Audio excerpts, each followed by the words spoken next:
enjugará las lágrimas, secará las lágrimas de todos. Hosana al Rey de Salvación, Jesucristo, Jesucristo.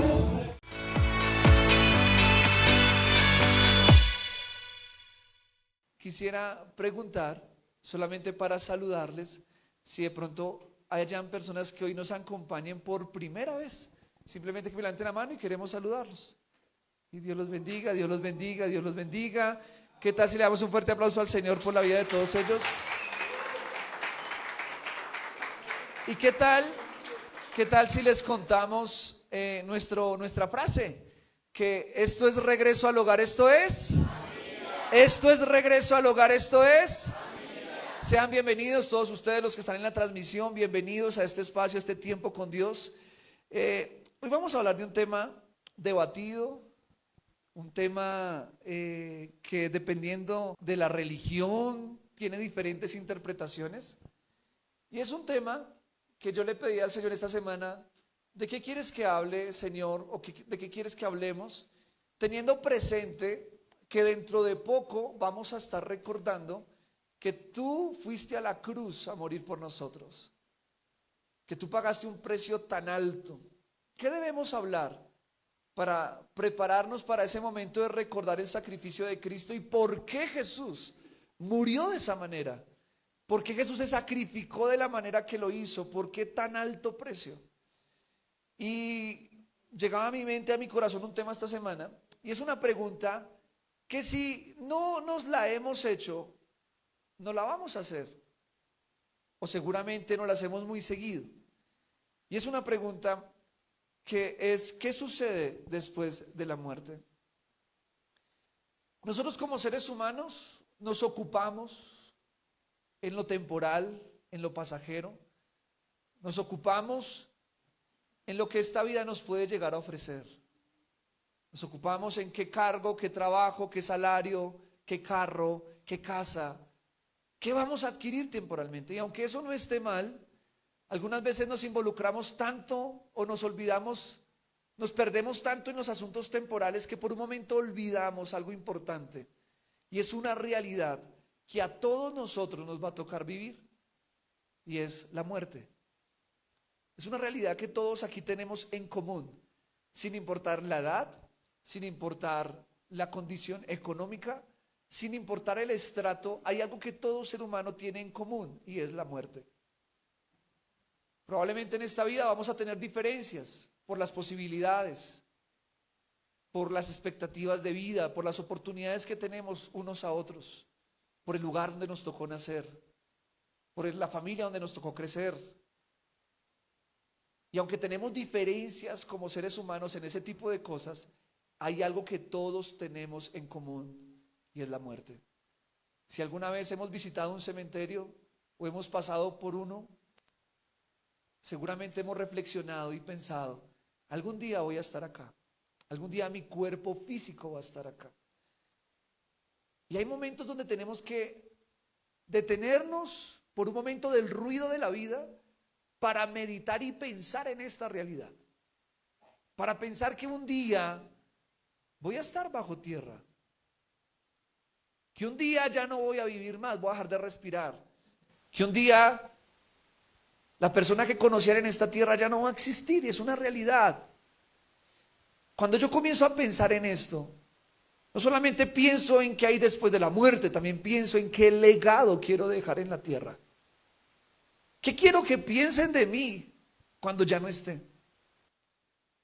Y escuchaba a un pastor que decía, muchos debemos vivir, todos debemos vivir para ser extrañados, no simplemente recordados. Porque ¿quién extraña a personajes que hicieron mal en el mundo, que dañaron la humanidad, que hicieron daño, que fueron personas perversas? De pronto se les recuerda porque dejaron una huella, una marca, pero no se les extraña. Y nosotros tenemos que vivir de una manera que no solamente se nos recuerde, sino también que se nos extrañe. Y eso pensándolo hacia acá, hacia lo que es esta vida, y los que continúan viviendo, ¿qué van a pensar de mí? Pero ¿qué de nosotros? ¿Qué de nuestra alma? ¿Qué de nuestro verdadero yo? Porque este cuerpo que tenemos es un cuerpo que Dios nos prestó. Pero este cuerpo no es el verdadero yo. El verdadero yo es el espíritu que está dentro de este cuerpo. Y ese verdadero yo, aunque el cuerpo deje de funcionar, ese verdadero yo va a seguir viviendo. Va a seguir viviendo. Y quiero hablar de esta realidad, que es una realidad que pocas veces tocamos dentro de las iglesias, pero que estudiando la Escritura, Jesús fue de los predicadores que más habló de esta realidad. Y ahorita que llegamos ya casi a Semana Santa, comenzamos a comprender el por qué Jesús vino a predicar, por qué Dios se hizo carne, por qué dejó su trono de poder, de seguridad, de adoración, para venir a un cuerpo humano en un pesebre, nacido en un pesebre, creciendo, siendo rechazado por su propio pueblo. ¿Por qué pagar un precio tan alto siendo Dios? Hoy vamos a tratar de entender un poco acerca del por qué Jesús pagó ese precio. Y es entender el por qué, entendiendo qué sucede después de la muerte. Y para eso quisiera que, si tiene su Biblia, de pronto en las pantallas va a salir Génesis capítulo 35, versículo 18, yéndonos al inicio. Génesis capítulo 35, verso 18, ahí está en la pantalla, dice: y aconteció que al salírsele el alma, ¿qué se le salió? Pues murió, llamó su nombre Benoni, mas su padre le llamó Benjamín. Aquí es una de las primeras evidencias escriturales de que hay un alma. Y es en la época de Jacob, en la época de Rebeca, que dice que cuando ella muere, se le salió el alma. Aquí, arrancando por Génesis, entendemos que Rebeca, en este caso, su verdadero yo se le salió del cuerpo. Su alma salió. Esto lo encontramos en el libro de Génesis. Pero la pregunta es, ¿y si salió? ¿Para dónde se fue? ¿Será que se fue a tomar café? ¿Será que fue a visitar otro mundo? ¿Qué pasó con Rebeca? Lo primero que evidenciamos es que al morirse seguimos viviendo. Y eso es lo primero que hay que entender. Que bíblicamente, estoy hablando bíblicamente, no lo que algunas religiones o alguna filosofía quiera enseñar. Quiero hablarte de la Biblia, lo que la Biblia dice. La Biblia enseña que el alma sale del cuerpo. Y la pregunta que ahí surge y es, ¿qué sucede con esa alma? Bíblicamente hay un lugar donde el alma puede ir. Y voy a hablar de dos lugares, pero primero quiero hablar de uno. Y quiero ir paso a paso, bíblicamente, para ir tratando de entenderlo. Ese primer lugar donde el alma puede llegar a ir, en el Antiguo Testamento se conoce como el Seol o el Hades. El Seol o el Hades. Y ambas, que Seol es la palabra hebrea y Hades es la palabra griega, ambas significan el lugar de los muertos o el lugar de las almas o espíritus difuntos. Hasta aquí podríamos pensar que el Seol o el Hades simplemente es el cementerio. Por ejemplo, hay una religión muy conocida entre nosotros que cree que eso es el Seol y eso es el Hades, el cementerio, el lugar donde van los muertos. Y si leemos algunos versículos, podríamos hasta ese punto pensar en esa interpretación que ellos tienen. Por ejemplo, el libro de Job, capítulo 7, versículo 9 al 10, Job 7, del 9 al 10, dice lo siguiente: como la nube se desvanece y se va, así el que desciende al Seol no subirá. No volverá más a su casa, ni su lugar le conocerá más. Hasta aquí podríamos pensar que en Job se está hablando simplemente de enterrar a una persona porque desciende y que no vuelve más porque deja de respirar. Pero también el libro de Isaías, capítulo 5, versículo 14, dice lo siguiente. Dice: por eso ensanchó su interior el Seol. Miren que ya está hablando de que el Seol ensancha su interior, o sea, tiene la posibilidad de crecer. Y sin medida extendió su boca. y allá descenderá la gloria de ellos, y su multitud, y su fausto, y en el que en él se regocijaba. ¿Ok? Hasta aquí podríamos decir, bueno, porque la interpretación que algunos le dan, está hablando de que a medida que hay más muertos, pues el cementerio crece, entonces se extiende el cementerio. Y allá desciende la gloria de ellos. En otras palabras, allá ya no hay riqueza, no se llevan el carro, no se llevan la casa, ya toda la gloria que pudimos construir en este mundo ya no está, porque nadie se puede llevar nada a la tumba.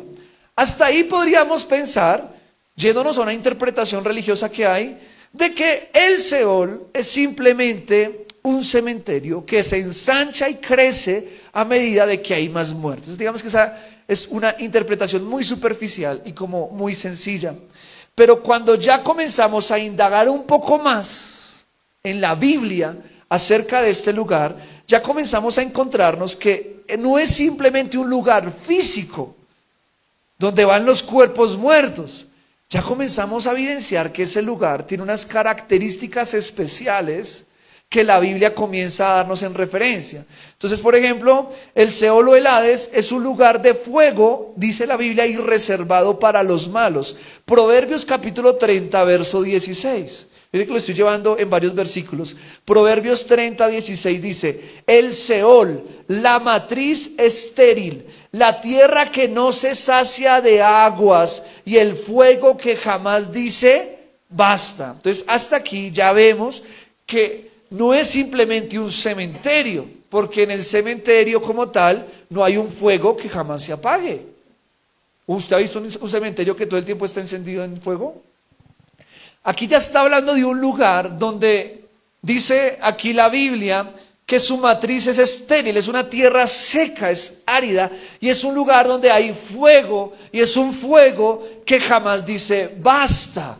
Entonces ya comienzo yo a entrar a profundizar en la Biblia y comienzo a encontrar que el Seol o el Hades no simplemente es un lugar de muertos, sino que es un lugar que tiene una característica especial, y es que es un lugar donde es una tierra árida, donde no hay nada, y donde también hay fuego, y es un fuego que jamás dice basta. Pero también la Biblia dice, también otra vez en el libro de Job, capítulo 24, versículo 19, la sequía y el calor arrebatan las aguas de la nieve, así también el Seol a los pecadores. Ok, listo, está bien. Proverbios me dice que es un lugar donde hay fuego, pero ahora Job me dice que el Seol arrebata ¿a quiénes? A los pecadores. Entonces ya comienza a haber una distinción de muertos, porque yo les dije al principio, todos tenemos algo en común, y es que todos vamos a morir. Pero ya la Biblia comienza a mostrar que hay un lugar especialmente para donde el Seol arrebata ¿a quiénes? A los pecadores. Pero también el libro del Salmo capítulo 9, versículo 17, Salmos 9, 17, dice la Escritura, los malos serán trasladados al Seol. ¿Quiénes serán trasladados al Seol? Y sigue diciendo, todas las gentes que se olvidan de Dios. Aquí ya empieza a haber una distinción más clara. Pregunta, ¿todos los muertos iremos a un cementerio, a un lugar de entierro? ¿Sí o no? Listo. Pero todos los que mueren, ¿todos se han olvidado de Dios? No, hay gente que muere con Dios. Entonces ya no puedo yo generalizar el Seol. Ya cuando yo comienzo a leer la Biblia me doy cuenta que el Seol no es un lugar genérico donde todos van, no, ya hay una distinción. Y esa distinción en el Seol es que van personas que dice que arrebata a los pecadores, personas malas, dice, pero también dice personas que se olvidan de Dios. Nos lo está hablando el libro de Proverbios, nos lo está hablando el libro de Salmos y nos lo está hablando el libro de Job. Por eso cuando alguien te va a predicar la Biblia te la tiene que predicar completa. ¿Por qué? Porque si yo solamente te predico los primeros capítulos que te leí ahorita de Job, podemos pensar que es un cementerio. Pero si yo comienzo a indagar en toda la Biblia, me doy cuenta que hay ciertas características. Una, hay fuego. Y dos, personas que se olvidaron de Dios. Entonces ya no es un lugar genérico, es un lugar específico para personas específicas.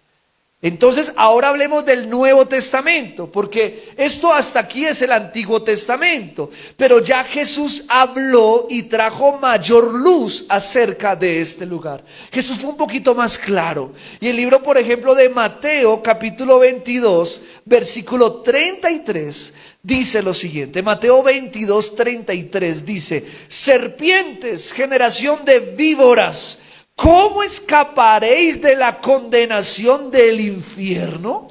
Jesús usa una palabra que también se refiere a Hades. El infierno y el Hades son sinónimos. Y Hades y Seol son sinónimos. Entonces, cuando la Biblia me habla de Seol, de Hades y de infierno, se refiere a lo mismo. ¿Estamos bien hasta acá? Entonces, Jesús ya no le dice Hades, ya no le dice Seol. Ahora Jesús, ¿cómo lo llama?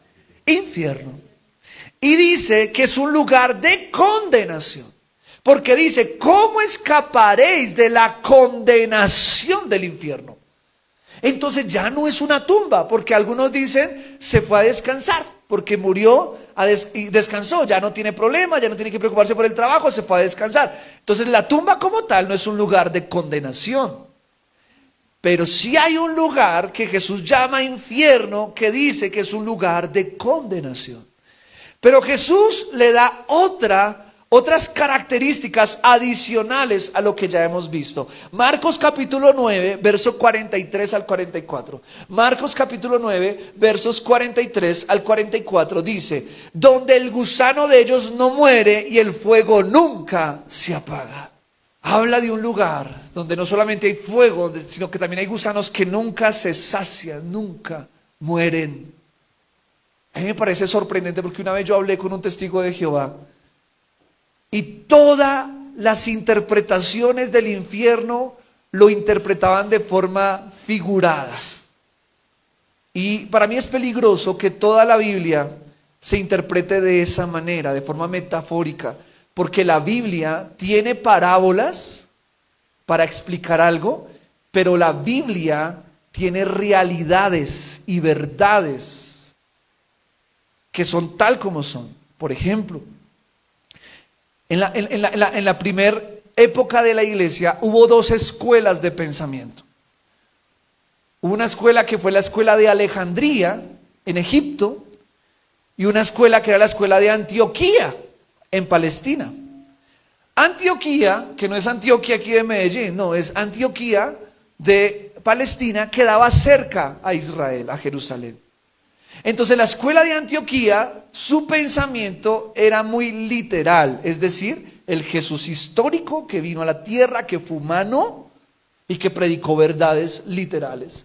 Y el pensamiento alejandrino era un pensamiento más metafórico, porque estaban más lejos, entonces no tenían tanta realidad como si lo tenían los antioqueños, porque los antioqueños decían, por aquí caminó Jesús.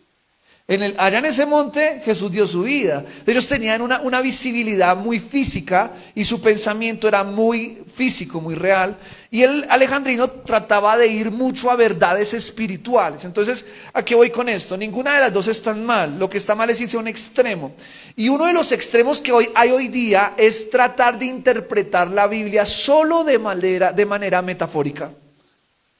Eso es peligroso. Porque podemos estar negando verdades claras, que para mí es muy claro, pero trato de darle una interpretación metafórica para darle como de alguna forma un barniz ahí muy tapadito a una verdad. Entonces algunos dicen, no, el infierno es la tierra, porque en la tierra todos sufren. El Seol es la tumba. Y lo interpretan de forma metafórica, pero Jesús está hablando de una forma muy clara y directa, diciendo, mira, el infierno es un lugar de condenación. El infierno es un lugar donde el gusano nunca muere y el fuego nunca se apaga. Y Jesucristo lo habló literal. Literal. No es lo mismo la palabra del sembrador, que tiene una parábola y tiene un significado, a cuando Jesús habla algo literal. ¿Están conmigo bien hasta acá?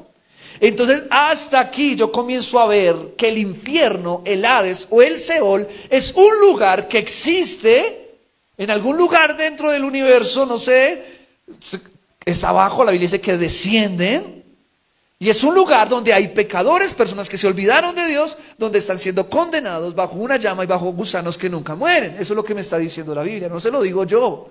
¿Quién lo está diciendo? La palabra. Yo le estoy mostrando en diferentes versículos que para que podamos entenderlo. Pero ahora, si queremos todavía más claridad sobre ese lugar, Jesús habló de una historia, no de una parábola. Miren, hay que tener cuidado. Cuando Jesús habla en parábolas y cuando Jesús habla contando una historia. Por ejemplo, la historia del hijo pródigo es una historia verdadera. Jesús la cuenta. Es como cuando uno crece en la cuadra y todos crecimos con una historia de la cuadra y la contamos y es una historia de verdad. Jesús tomaba historias que habían del pueblo y contaba una verdad. Como por ejemplo la verdad del hombre rico que en la noche vino la muerte y pidió su alma. Era una historia real. Una parábola, vuelvo y repito, como la parábola del sembrador, la parábola de la oveja perdida, la parábola de la moneda que se pierde, son parábolas. Pero Jesús también cuenta historias reales. Y una de esas historias reales que Jesucristo cuenta es la historia del rico y Lázaro. Y es una historia muy clara. No es una parábola, no es una metáfora, es una historia muy clara donde Jesús trae claridad acerca del Seol o del Hades. Porque, listo, ok, hasta aquí entiendo que hay un lugar donde van las almas que se olvidan de Dios, pero ¿qué sucede? ¿Qué pasa con esa alma? ¿Deja de pensar? ¿Deja de razonar? ¿Deja de recordar? ¿Qué pasa con esa alma? Y Jesús trae claridad acerca de eso. Entonces la Biblia en el libro de Lucas capítulo 16, verso 19 al 31, lo voy a leer aquí paso a paso y voy a detener algunos versículos. Comienza Jesús hablando y dice: había un hombre rico que se vestía de púrpura y de lino fino y hacía cada día banquete con esplendidez. Había también un mendigo llamado Lázaro que estaba echado a la puerta de aquel, lleno de llagas, y ansiaba saciarse de las migajas que caían de la mesa del rico. Y aun los perros venían y le lamían las llagas. Aconteció que murió el mendigo y fue llevado por los ángeles al seno de Abraham. Hasta aquí, haciendo un paréntesis ahí, vemos que aquí ya nos habla de otra realidad que veremos después de la muerte.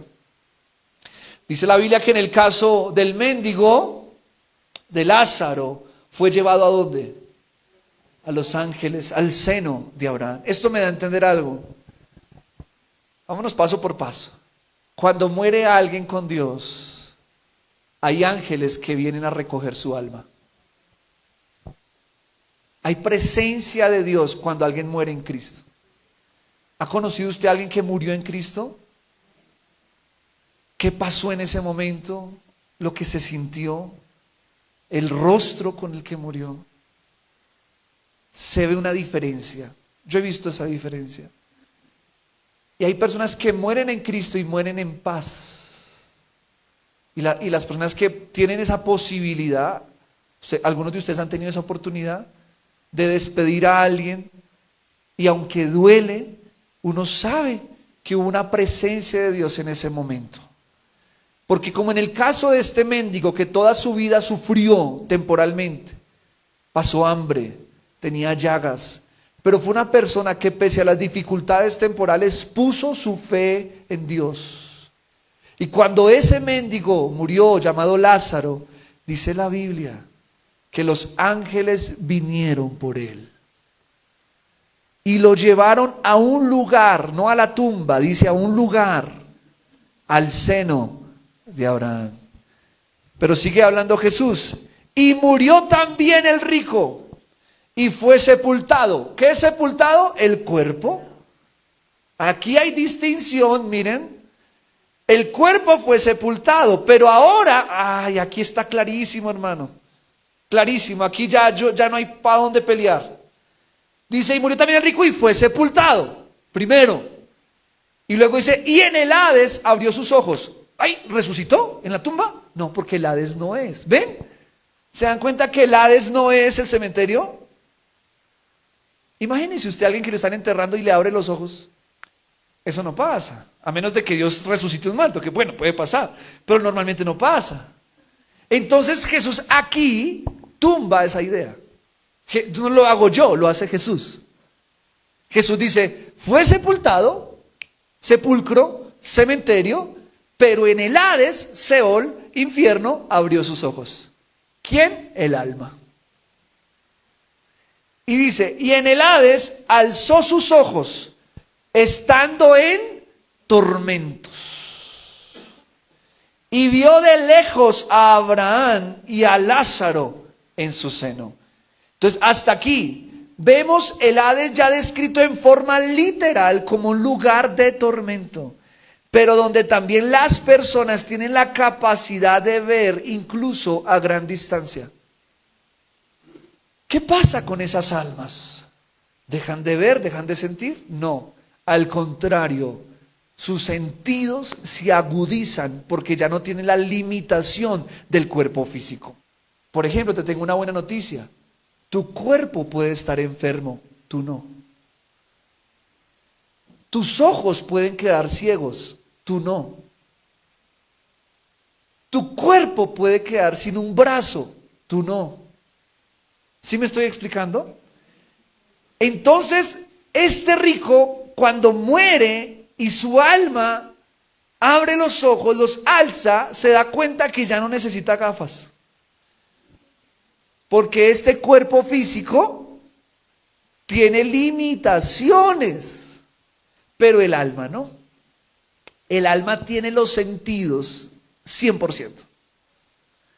Y él alza sus ojos y mira a lo lejos. Miren la capacidad de un alma de mirar.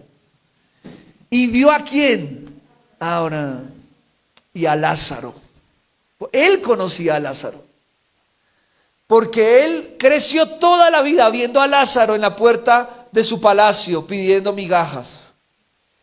Y ahora él muere, está en tormentos en un lugar y alza los ojos y ve a ese mismo mendigo que era mendigo en la tierra, ahora lo ve en un lugar de paz. Entonces hasta aquí vemos que el alma tiene la capacidad de ver, de sentir. Y dice, entonces él dando voces dijo, Padre Abraham, ten misericordia de mí. Aquí vemos que no solo podía ver, sino que además que podía hablar. El alma podía hablar. Y no solamente hablar, de reconocer personas. Reconoció a Abraham. Él no había visto a Abraham. Abraham había muerto hace miles de años. Pero cuando lo vio, su alma, con la capacidad que Dios le da al alma, pudo reconocer a Abraham. Eso quiere decir que el alma, sea que esté en el Hades, o sea que esté en el cielo, tiene una capacidad que este cuerpo todavía no logra tener. Y él vio y reconoció a Abraham y habló y dijo, Padre Abraham, ten misericordia de mí. Y dijo, y envía a Lázaro que moje la punta de su dedo en agua y refresque mi lengua porque estoy atormentado en esta llama. Aquí Jesús confirma lo que Proverbios dijo. Y es que hay un fuego que nunca dice, basta. Y dice que él está siendo atormentado en esa llama. Aquí se confirma con mayor claridad que es un lugar de fuego, donde las almas que se olvidan de Dios, como le dijo Salmos, son atormentadas. Pero Abraham le dijo, hijo, acuérdate que recibiste tus bienes en esta vida, y Lázaro también males, pero ahora este es consolado aquí, y tú atormentado. Aquí vemos una clara distinción de destinos para los seres que aún viven en la tierra. No todos van al mismo lugar. Lázaro, en este caso, fue llevado por ángeles a un lugar llamado el seno de Abraham. Pero este rico fue llevado por demonios a un lugar de tormento. Y aquí me sorprende que el rico logra reconocer a Lázaro, es decir, que logra reconocer gente de la tierra. Y lo reconoce y dice, por favor manda que moje su dedo y refresque mi lengua. Imagínense en el tormento que se encontraba para desear una gotica de agua. El tormento era tan grande que él no pidió un vaso, él pidió una gota de agua. Pero Abraham le dijo: hijo, acuérdate de tus bienes. Y acuérdate que en esta vida recibiste bienes, perdón, en la vida temporal recibiste bienes y Lázaro también males. Es decir, ya no hay nada que hacer.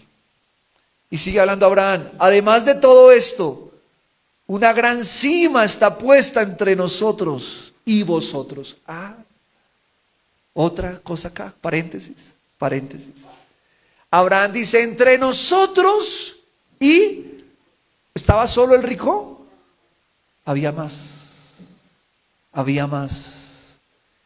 Y Abraham dice: hay una distinción abismal entre los que estamos acá, junto con Lázaro, y los que están allá contigo. Es decir, que no solamente van pocas personas, hay muchos, millones, en ambos lugares. Y dice: de manera que los que quieren pasar de aquí a vosotros no pueden, ni de allá para acá. No hay posibilidad. Escucha esto. Bíblicamente, una persona después de muerta no puede salir de donde está.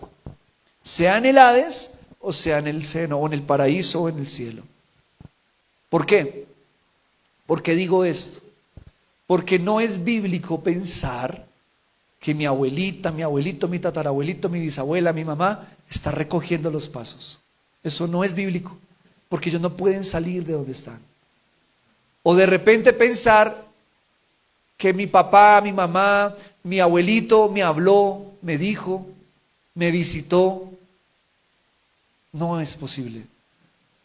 A veces intentamos buscar consuelo en ese tipo de ideas, pero son ideas demoníacas. ¿Y por qué digo que son ideas demoníacas? Porque los demonios se visten de luz también. E intentan engañar a la gente para que ellos le recen a sus muertos y realmente están rezándole a demonios. Y cuando dicen: mamá, si estás acá, 2 golpes, como el chavito, ¿se acuerdan? Y de pronto es el chavo que está abajo de la mesa. Y usted ni sabía. Pero en ese caso, supongamos que no está el chavo abajo de la mesa, pero igual suena las 2 veces. Eso no es el difunto, es un demonio que está jugando con usted. Y se divierte con el dolor de la gente. Porque eso es divertirse con el dolor de las personas y postergar su luto. Cuando alguien muere, sea que muera con Dios o muera sin Dios, viene un proceso de aceptación, queda la marca, queda el dolor, pero una forma de pasar ese luto es aceptar que ya no está. Pero si el demonio juega con la persona, lo que está haciendo es que le está postergando el luto y no logra superar ese dolor. Y hay una estrategia demoníaca en jugar con las emociones de las personas. Entonces aquí Abraham le dice: no hay posibilidad de los que estén acá pasen para allá, ni los que están allá abajo pasen para acá. No hay forma de yo mandarte a Lázaro para que te dé una gota de agua. Entonces le dijo: te ruego pues, Padre, que le envíes a la casa de mi papá en la tierra, porque tengo 5 hermanos, para que les testifique, a fin de que no vengan ellos también a este lugar de tormento. Wow. El mayor tormento de una persona que muere sin Dios es sentir la frustración de no poder hacer nada por su familia. Y aquí vemos que no solamente puede hablar, puede sentir, puede ver, puede reconocer seres espirituales muertos de hace muchos años como Abraham, sino que también puede recordar la gente que todavía está en la tierra. Es decir, que todavía tiene memoria. Y la memoria es su peor tormento.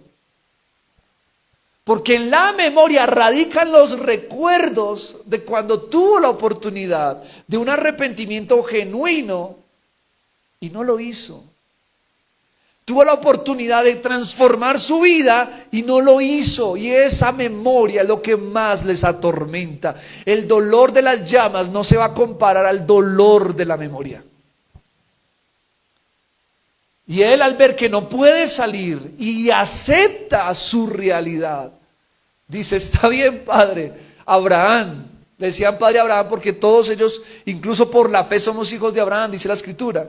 Dice, Padre Abraham, entonces, como yo no puedo salir, por favor, envía a alguien que les testifique a mis hermanos.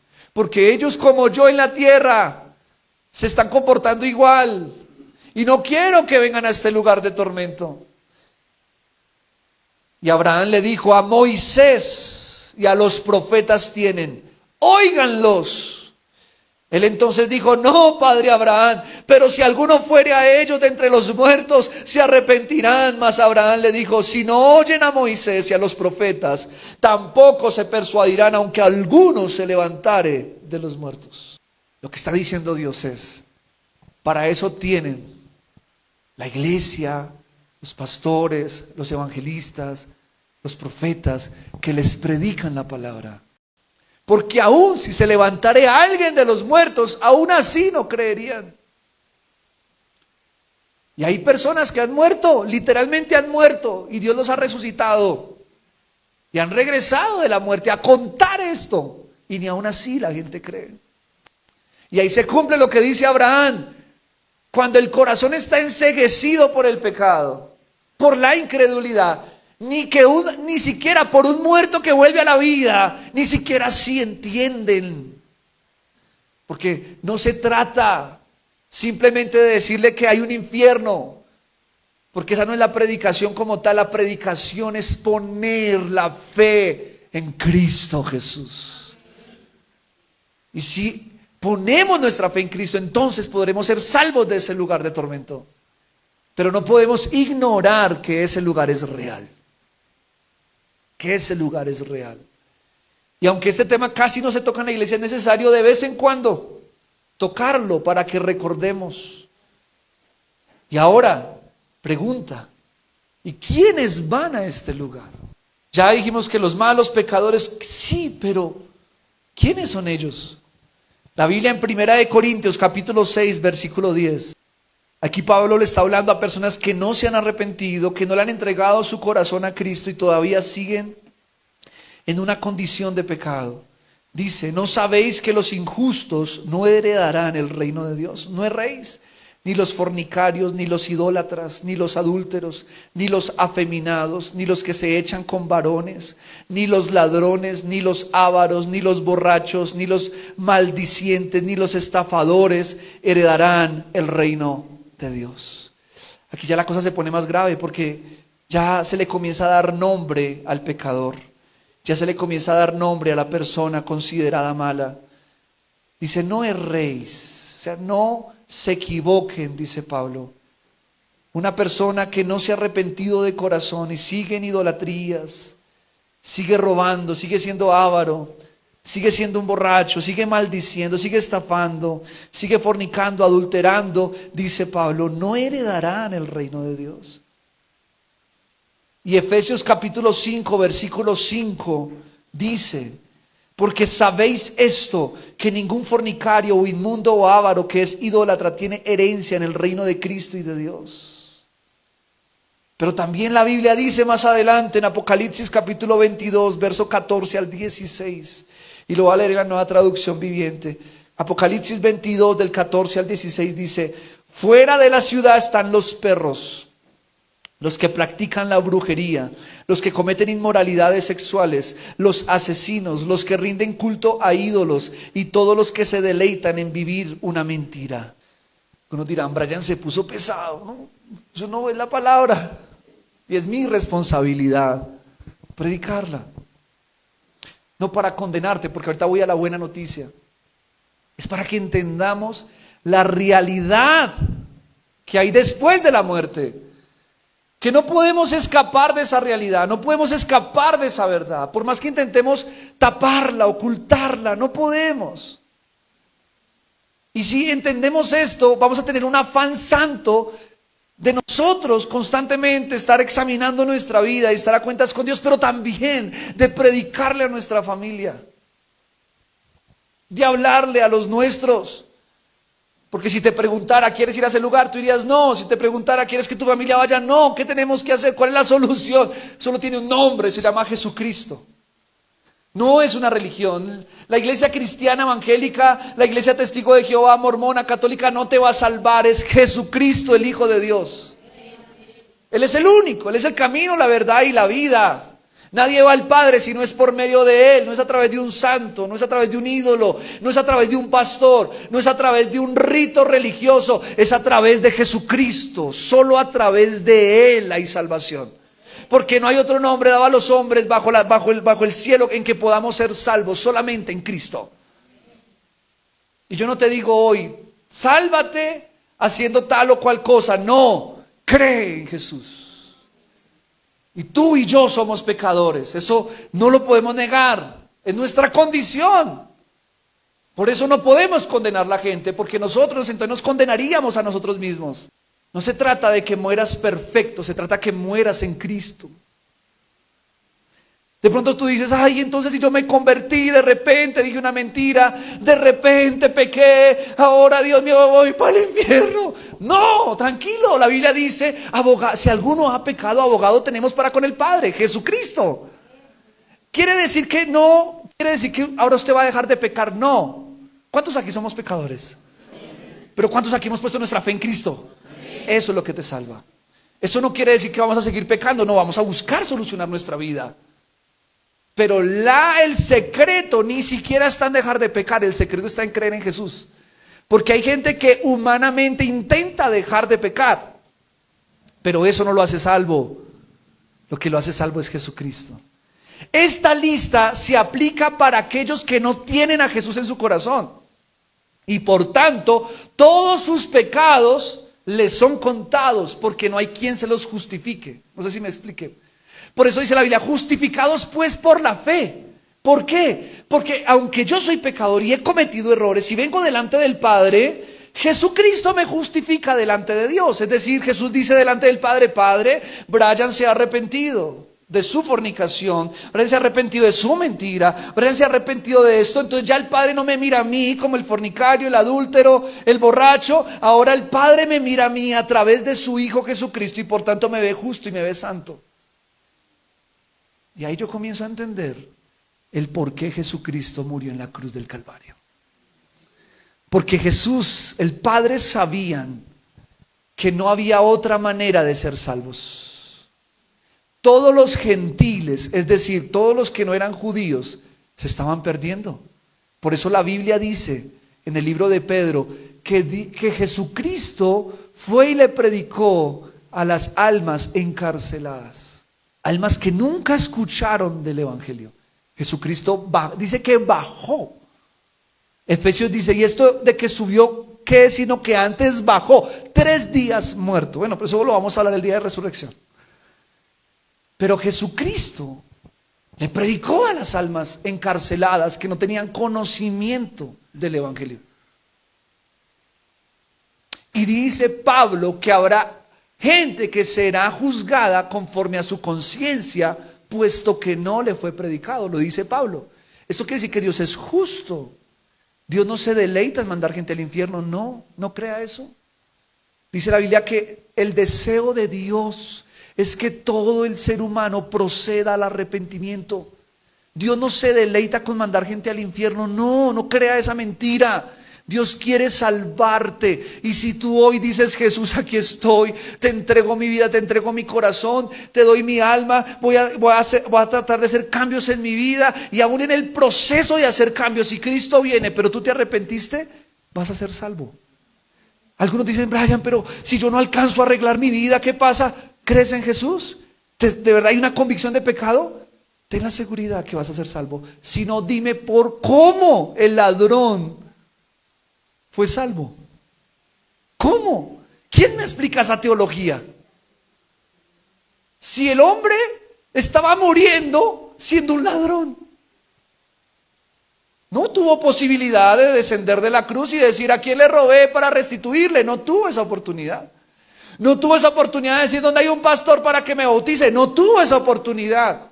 Pero en este caso, Jesucristo le plació perdonar a una persona en su último momento que miró al Hijo de Dios y le dijo, cuando estés en el paraíso, ten misericordia de mí, acuérdate de mí. Y Jesús le dijo, de cierto os digo que hoy estarás conmigo en el paraíso. Wow. Es una buena noticia, que si tú estás en un proceso de arreglar tu vida, pero si Cristo viene hoy, ten paz, de que si te has arrepentido, Jesús te va a salvar. Pero si Jesús aún no ha venido y tenemos tiempo, vamos a ir solucionando cosas de nuestra vida. Porque ese es el proceso de transformación. ¿Y por qué te digo esto? Para que tú no salgas de acá diciendo, ya que, ya fue. Sino que tú digas, no, voy a poner mi fe en Cristo. Que si muero hoy porque no tengo asegurada la vida, voy a morir diciéndole al Señor Jesucristo que me perdone. Diciéndole al Señor Jesucristo que tenga misericordia de mí.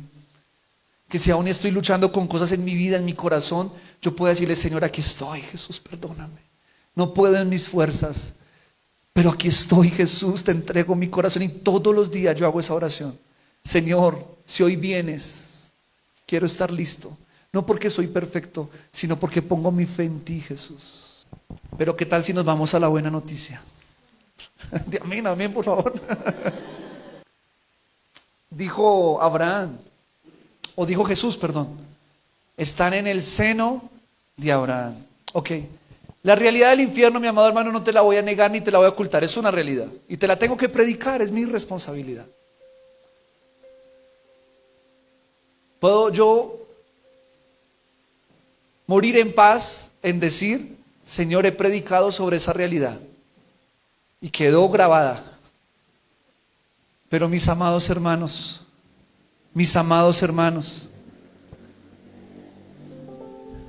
¿qué tal si no simplemente nos entregamos a Dios por temor al infierno, sino más bien nos entregamos a Dios por una realidad mucho mejor? Y esa realidad mucho mejor, la Biblia la llama el cielo o el paraíso.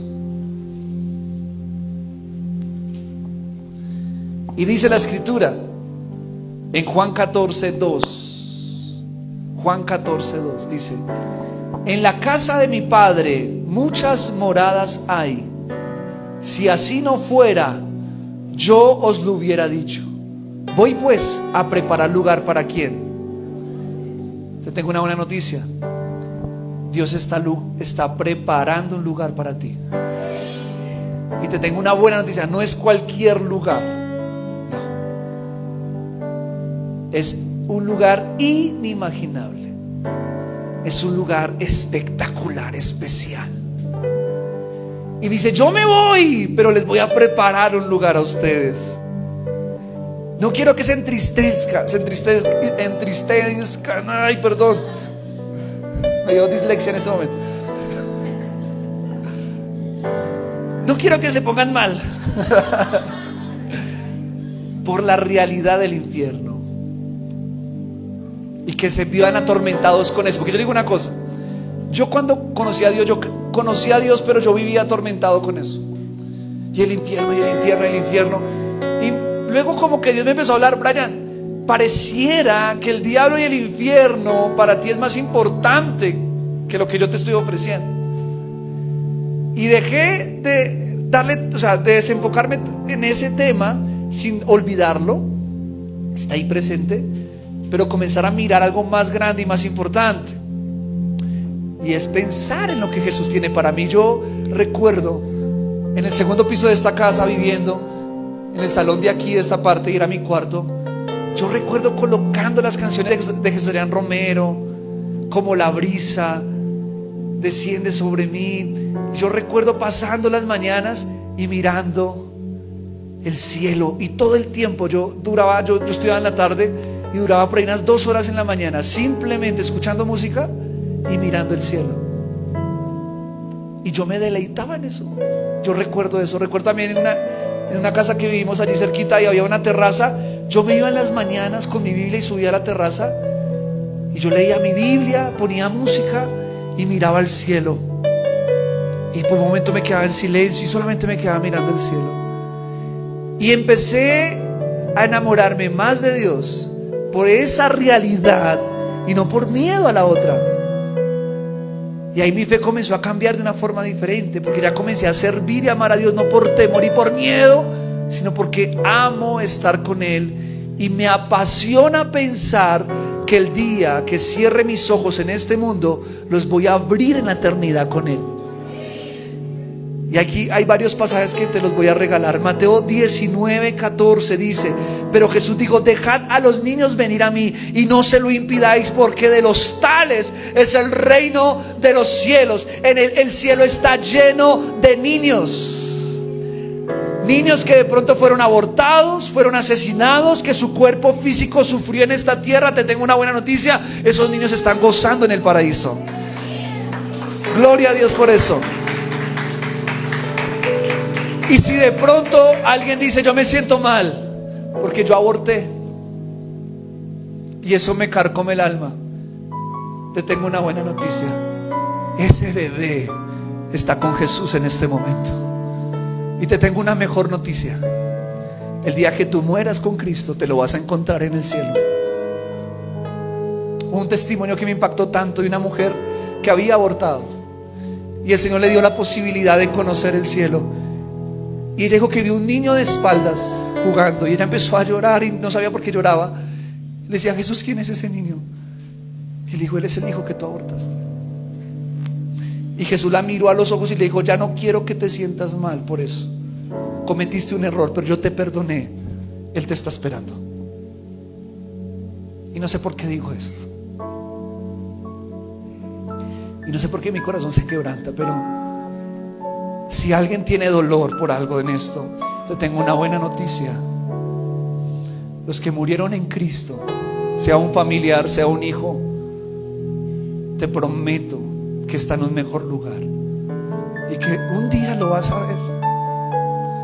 Un día te vas a reencontrar. Un testimonio hermoso de una mujer que estaba en las puertas del cielo, y en una de las puertas comenzó a ver como que salía fuegos artificiales, había alegría, la gente gritaba, se abrazaban, y le dijo uno de los ángeles: ¿qué es eso?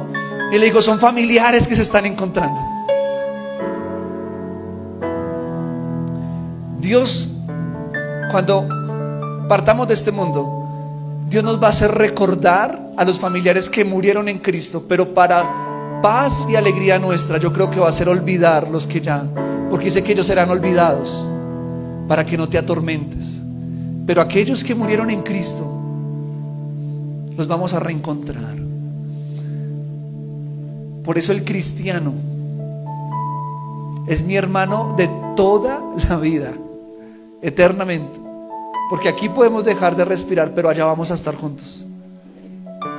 Por eso hay que trabajar para que nuestra familia sea salva. Pero sigue diciendo Jesús en Apocalipsis 22:5, dice: no habrá allí más noche, y no tiene necesidad de luz de lámpara ni de luz del sol, porque Dios, el Señor, los iluminará y reinará por los siglos de los siglos. El sol de Bogotá que quema ya no va a existir.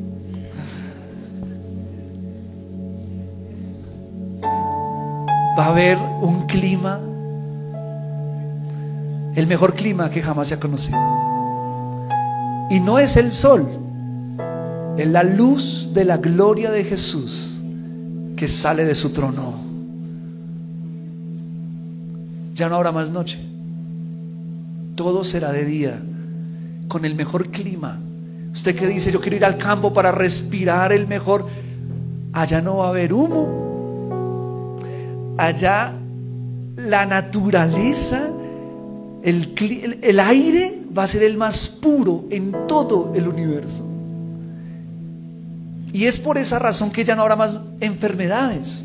Dice también en Apocalipsis 21:4, miren, Apocalipsis 21:4 dice: enjugará Dios toda lágrima de los ojos de ellos, y ya no habrá muerte, ni habrá más llanto, ni clamor, ni dolor, porque las primeras cosas pasaron. Ya no habrá enfermedad, no habrá muerte, no habrán atracos, no habrá pobreza. Ya todo eso fue del pasado. Ahora Dios enjugará las lágrimas, secará las lágrimas de todos y le dirá: por mucho tiempo lloraste en la tierra, pero aquí ya no vas a llorar. Estuviste enfermo quizás toda tu vida, luchando con achaques y cosas. Allá vas a ser una niña o un niño de 15 años. Allá vamos a encontrar a Abraham, pero no piense que lo va a ver viejito. No. Allá va a encontrar un joven llamado Abraham, el joven Abraham. Ya no es el padre Abraham, sino el joven Abraham. Allá, mis amados hermanos, aquel que llegue allá de 100 años, 90 años, ¡pum!, se le quita la edad. Y le tengo una buena noticia: las mujeres que no quieren pasar de los 25, allá no vas a pasar de los 15. Allá de verdad sí vas a decir cada año: cumplí 15, cumplí 15, cumplí 15. Y el último verso que tengo acá es Apocalipsis 22:12. Apocalipsis 22:12 dice: he aquí, yo vengo pronto, y mi galardón conmigo, para recompensar a cada uno según sea su obra. ¿Sí vale la pena amar a Dios? ¿Sí vale la pena servir a Dios?